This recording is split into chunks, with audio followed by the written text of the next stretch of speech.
Muling umarangkada ang kadiwa ng Pangulo ng Department of Agriculture sa Tuguegarao City. Isinagawa ito sa isang mall kasabay ng pagdiriwang ng Filipino Food Month. May balitang pambansa sa April Racho ng Radyo Pilipinas, Tuguegarao.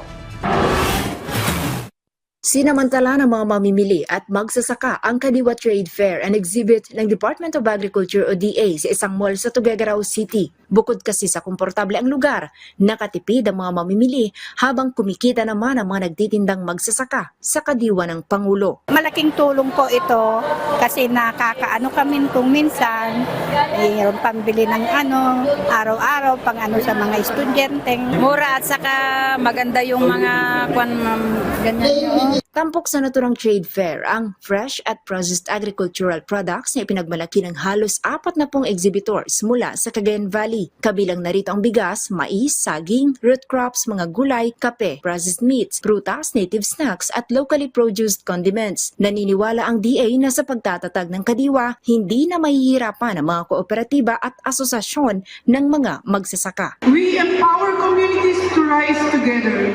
Mas maikli ang agos ng produkto, mas mataas ang kita, mas ligtas ang pagkain.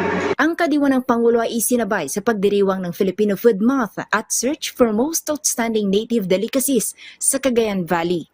Layunin nitong bigyang halaga ang Filipino cuisine kung saan kinikilala ang mayamang kultura at ang malagong agrikultura ng bansa, lalo na ng Lambak, Cagayan. Mula sa Radyo Pilipinas, Tuguegarao, April Salucon Racho para sa Balitang Pambansa.